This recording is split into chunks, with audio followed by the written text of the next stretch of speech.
Hello? Is this she? Listen, I've got a problem.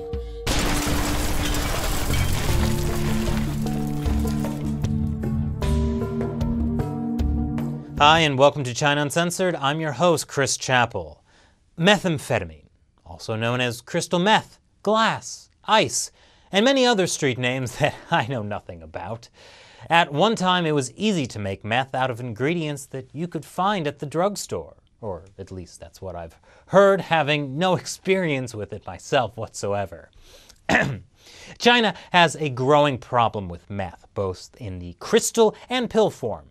Meth is the second most used drug in the country after heroin, and usage is skyrocketing. In 2012 alone, Chinese officials seized more than 16 tons of meth in drug busts. But that's not all. China is a huge manufacturer and exporter of precursor chemicals, the basic chemical ingredients used to make meth. Now, they can also be used to make other not illegal drugs as well, but these chemicals from China are fueling an international drug trade. In recent years, Chinese authorities have launched several high-profile drug-busting operations, but authorities are also looking the other way, or in some cases, are directly involved in the meth trade. Here are 11 ways that the Chinese Communist Party is breaking bad.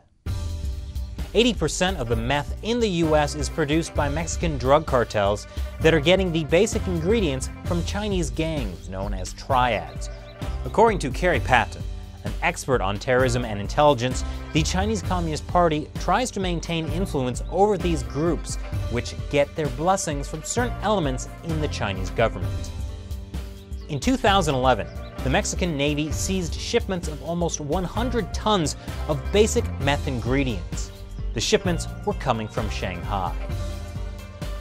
One single seized shipment from China to Belize in April 2012 contained enough ingredients to make $10 billion worth of meth.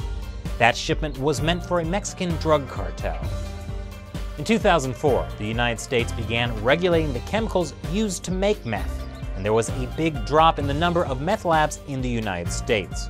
In 2007, the number of meth labs in the US began skyrocketing again, thanks to shipments of these chemicals from China to Mexico, which were then smuggled into the US.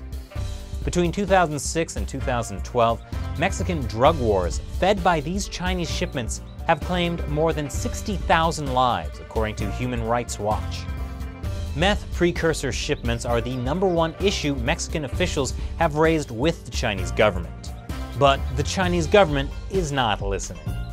According to Dr. Robert Bunker of the U.S. Army College, Chinese officials can just say these are perfectly legal ingredients that get misused further down the road. It's not their fault.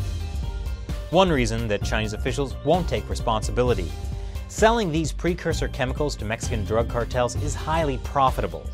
After all, these Chinese companies were only selling ingredients, not actual meth. It's like if you sell enriched uranium to a country and they end up making a nuclear warhead, is that really your fault? And those profits feed back into the Chinese economy.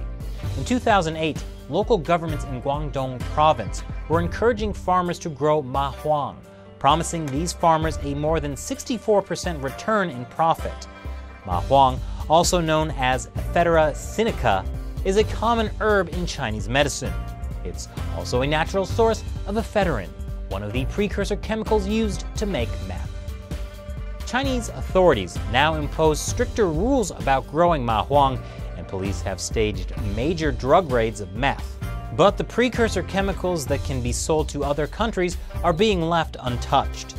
In Burma, China has been selling advanced weapons to an insurgent group, the largest military in the country, called the United Wa State.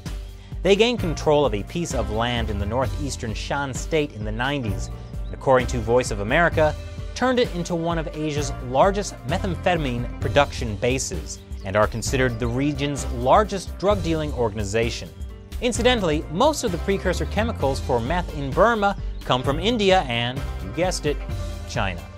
How is China dealing with meth domestically? 3 words: Chinese meth village. In 2013, Chinese officials raided a village of 14,000 people in Guangdong province and seized 3 tons of meth and 23 tons of precursor chemicals. Among the people arrested were the village's Communist Party chief and deputy party chief. Apparently, the party chief was known as the area's biggest drug trafficker, and local police were protecting the village's drug operation. I guess it really does take a village to raise a homegrown synthetic drug industry. What do you think of this episode of China's meth industry? Are you hooked? Because I've been told I have an addictive personality. Thanks for watching this episode of China Uncensored. Check out the Facebook and Twitter page, links below, for more. Once again, I'm Chris Chappell. See you next time.